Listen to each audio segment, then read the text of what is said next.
Hi dears, അങ്ങനെ നമ്മൾ എല്ലാവരും കാത്തിരുന്ന നമ്മുടെ ആദ്യത്തെ നെസ്റ്റ് എക്സാം നടക്കാൻ പോവുകയാണ് നാളെ, അതായത് സെപ്റ്റംബർ 13-ാം തീയതി ഉച്ച കഴിഞ്ഞ് 2 മണി മുതൽ 3:30 വരെയാണ് നമ്മുടെ എക്സാം നടക്കാൻ പോകുന്നത്. അപ്പോൾ ഈ ഒരു എക്സാമിന് കുറച്ച് പ്രത്യേകതകളുണ്ട്. നിങ്ങൾക്ക് എല്ലാവർക്കും അറിയാമല്ലോ, ഇത് OMR ബേസ്ഡ് എക്സാമാണ്. നിങ്ങൾ ആദ്യമായിട്ടായിരിക്കും ഒരു OMR ഷീറ്റൊക്കെ കയ്യിൽ കിട്ടി അതിൽ ബബിളൊക്കെ ചെയ്ത് എക്സാം എഴുതാൻ പോകുന്നത്. നിങ്ങൾക്ക് കുറേ സംശയങ്ങൾ ഉണ്ടാവും. അപ്പോൾ എങ്ങനെയാണ് OMR ഷീറ്റ് ഹാൻഡിൽ ചെയ്യേണ്ടത് എന്ന കംപ്ലീറ്റ് ഡീറ്റെയിൽസ് മിസ് നിങ്ങൾക്ക് പറഞ്ഞുതരാം. അപ്പോൾ ഇങ്ങനെയാണ് നമ്മുടെ OMR ഷീറ്റ് ഉണ്ടാവുക. നിങ്ങൾക്ക് കാണാം, ഇങ്ങനെയാണ് ഉണ്ടാവുക കേട്ടോ.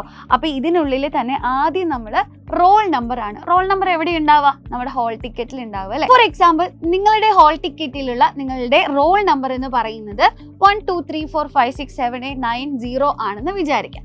അപ്പോൾ ആദ്യം തന്നെ നമുക്ക് ഇവിടെ അത് എഴുതി കൊടുക്കാം. 1 2 3 4 5 6 7 8 9 0. ഇത് നമ്മുടെ ഡ്യൂട്ടി, ഇത് ബബിൾ ചെയ്യലാണ്. ഇതാണ് നിങ്ങൾ ആദ്യം ചെയ്യേണ്ട കാര്യം കേട്ടോ. അപ്പോൾ ആദ്യം തന്നെ നോക്കാം, ആദ്യത്തെ നമ്പർ എന്ന് പറയുന്നത് 1 ആണ്. സോ നമ്മളിവിടെ 1-ന് നേരെ ബബിൾ ചെയ്ത് കൊടുക്കുന്നു. പിന്നെ 2-ന് നേരെ ബബിൾ ചെയ്യുന്നു, 3-ക്ക് നേരെ ബബിൾ ചെയ്യുന്നു. അപ്പോൾ എല്ലാം കൂടെ ഒരൊറ്റ റോയിൽ തന്നെയല്ല ബബിൾ ചെയ്യേണ്ടത്, നമ്മൾ ഓരോന്നും ഓരോ റോയിലായിട്ടാണ് ബബിൾ ചെയ്യേണ്ടത്. 4-നെ അടുത്ത റോയിൽ ബബിൾ ചെയ്യുന്നു, 5-നെ അടുത്ത റോയിൽ ബബിൾ ചെയ്യുന്നു. അങ്ങനെ കംപ്ലീറ്റ് ആയിട്ട് നമുക്ക് ബബിൾ ചെയ്ത് കൊടുക്കാനായിട്ട് സാധിക്കും. ഇനി ഇത് കഴിഞ്ഞാൽ നിങ്ങൾക്ക് കാണാം ടെക്സ്റ്റ് ബുക്ക്ലെറ്റ് കോഡ് എന്ന് പറയുന്ന ഒരു ഓപ്ഷൻ ഉണ്ട്.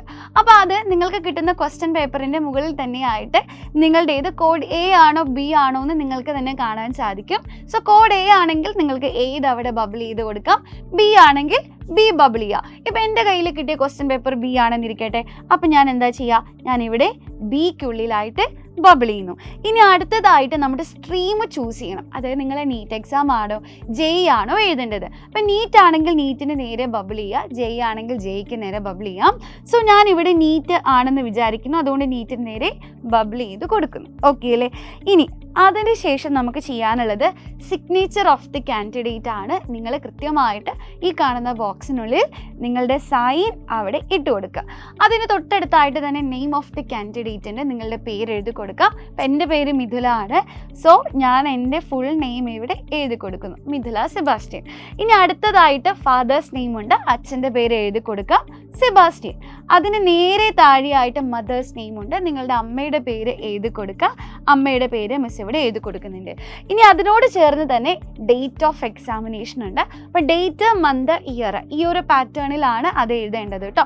അത് ആ ബ്ലോക്സിനുള്ളിൽ കറക്റ്റ് നമ്പേഴ്സ് നിങ്ങൾ എഴുതി കൊടുക്കുക. അപ്പോൾ നാളത്തെ ഡേറ്റ് 13 അല്ലേ. സോ ആദ്യത്തെ ബ്ലോക്കിൽ 1, പിന്നെ 3. ഇനി മന്ത് എന്ന് പറയുന്നത് സെപ്റ്റംബർ ആണ്. സോ 9th മന്ത് ആണ്. അപ്പോൾ 0 9. ഇനി നമ്മുടെ ഇയർ ഏതാ? 2025. അപ്പോൾ 2025 ആണ്. അപ്പോൾ ഇത്രയും കാര്യങ്ങളാണ് OMR ഷീറ്റ് കയ്യിൽ കിട്ടിക്കഴിഞ്ഞാൽ എൻ്റെ കുട്ടികൾ ചെയ്യേണ്ടത്.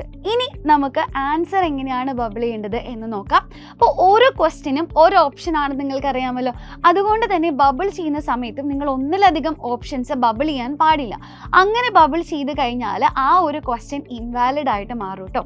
പിന്നെ ബബിൾ ചെയ്യുന്ന സമയത്ത് എൻ്റെ കുഞ്ഞുങ്ങളെ ശ്രദ്ധിക്കണം, ഇതേപോലെ ഇൻഡു മാർക്ക് ഇടാൻ പാടില്ല, ഇങ്ങനെ ടിക്ക് ഇടാനൊന്നും പാടില്ല കേട്ടോ. ഇപ്പം നിങ്ങൾക്ക് തോന്നുന്നു രണ്ടാമത്തെ ചോദ്യത്തിൻ്റെ ഉത്തരം ഓപ്ഷൻ 3 ആണ്. അപ്പം എന്താ ചെയ്യുന്നത്, ആ 3യിൽ മാത്രം ബബിൾ ചെയ്ത് കൊടുക്കുക. ബബിൾ ചെയ്യുമ്പോൾ ആ ബബിൾ ആ റൗണ്ടിൻ്റെ ഉള്ളിൽ തന്നെ ആയിരിക്കണം, പുറത്തേക്കൊന്നും പോയിട്ട് വലിച്ചു വാരി ബബിൾ ചെയ്യാൻ പാടില്ല കേട്ടോ. അപ്പോൾ ടിക്കോ ഇൻഡു മാർക്കോ ഒന്നും പാടില്ല, കൃത്യമായിട്ട് ബബിൾ ചെയ്ത് കൊടുക്കാനായിട്ട് ശ്രദ്ധിക്കുക. ഓക്കെ. അപ്പോൾ ഒന്നിലധികം ഓപ്ഷൻ വന്നു കഴിഞ്ഞാൽ ഈവൻ ദോ നിങ്ങൾ റൈറ്റ് ഓപ്ഷൻ എഴുതിയിട്ടുണ്ടെങ്കിൽ പോലും ആ ക്വസ്റ്റ്യന് നിങ്ങൾക്ക് മാർക്ക് കിട്ടില്ല. അപ്പോൾ ഈ കാര്യങ്ങളൊക്കെ എൻ്റെ കുഞ്ഞുങ്ങളെ ശ്രദ്ധിക്കുക. ഇനി പലർക്കും പറ്റുന്നൊരു കാര്യമുണ്ട്, എന്താണെന്നറിയോ, ഇവരെല്ലാവരും എന്ത് ചെയ്യുന്നറിയോ, ഓരോ ക്വസ്റ്റിൻ്റെ ആൻസർ ഇങ്ങനെ ടിക്കറ്റ് ആൻസറൊക്കെ കണ്ടുപിടിക്കും. എന്നിട്ട് ലാസ്റ്റ് സമയം തീരാറാകുമ്പോൾ എല്ലാം കൂടെ ഒന്നിച്ച് ബബിൾ ചെയ്യാൻ നോക്കും. അങ്ങനെ ചെയ്യാൻ നോക്കുന്ന സമയത്ത് ചിലപ്പോൾ സമയം കുറവാണെങ്കിൽ നമുക്ക് ടെൻഷൻ ആവും.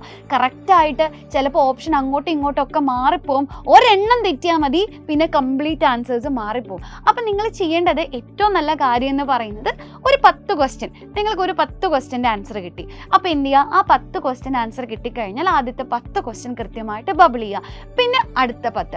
അങ്ങനെ ചെയ്യുകയാണെങ്കിൽ കൃത്യമായിട്ട് നമുക്ക് ടൈമും സേവ് ചെയ്യാൻ പറ്റും, കറക്റ്റായിട്ട് ഓപ്ഷൻസ് മാർക്ക് ചെയ്യാനായിട്ട് സാധിക്കും. ഇത്രയും കാര്യങ്ങളാണ്. ആദ്യത്തെ എക്സാം ആയതുകൊണ്ട് തന്നെ പലർക്കും പല രീതിയിലുള്ള ഡൗട്ട്സും ടെൻഷൻസും ഒക്കെ ഉണ്ടാവും കേട്ടോ. അപ്പോൾ ഒന്നുമില്ല, നമ്മുടെ കുറച്ചൊരു കോൺസെൻട്രേഷനും കുറച്ചൊരു ശ്രദ്ധ ഉണ്ടായാൽ മതി, കറക്റ്റായിട്ട് നമുക്ക് ഉത്തരങ്ങൾ ചെയ്യാനും കറക്റ്റായിട്ട് OMR ഷീറ്റ് ഫില്ല് ചെയ്യാനും സാധിക്കും. അപ്പോൾ മക്കളെ ഒരു കാര്യം കൂടെ മിസ് പറയട്ടെ, മറക്കണ്ട, 2 മണിക്കാണ് എക്സാം. 2:05 അവിടെ എത്തിയിട്ട് കാര്യമില്ല. ഒരു അരമണിക്കൂർ മുമ്പെങ്കിലും നിങ്ങൾ എക്സാം ഹാളിൽ എത്തുക. എക്സാം ഹാളിൽ എത്തുന്ന സമയത്ത് നിങ്ങളുടെ ഹാൾ ടിക്കറ്റും എന്തെങ്കിലും ഒരു ID പ്രൂഫും, പ്രിഫറബിളി നിങ്ങളുടെ ആധാർ കാർഡ് കയ്യിൽ വെക്കുക കേട്ടോ. പിന്നെ അതേപോലെ തന്നെ ഇനി ആരെങ്കിലും രജിസ്റ്റർ ചെയ്യാൻ ബാക്കിയുള്ളവരുണ്ടെങ്കിൽ സ്പോട്ട് രജിസ്ട്രേഷൻ അവൈലബിൾ ആണ്. അതായത് നിങ്ങളുടെ വീടിൻ്റെ അടുത്തുള്ള എക്സാം സെൻറ്ററിൽ നിങ്ങൾ ഇതുവരെ രജിസ്റ്റർ ചെയ്യാത്ത വിദ്യാർത്ഥിയാണെങ്കിൽ പോലും ആ ഒരു എക്സാം സെൻറ്ററിൽ ചെന്ന് കഴിഞ്ഞാൽ സ്പോട്ടായിട്ട് രജിസ്റ്റർ ചെയ്ത് എക്സാം എഴുതാൻ സാധിക്കും.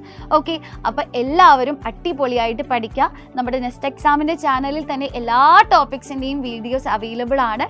സോ ഇനിയുള്ള സമയം നിങ്ങൾ അതൊക്കെ കാണുക, ഒന്നും കൂടെ റിവൈസ് ചെയ്യുക, എന്നിട്ട് നാളത്തെ എക്സാം അടിപൊളിയായിട്ട് എഴുതുക. എല്ലാവർക്കും ഓൾ ദ ബെസ്റ്റ്.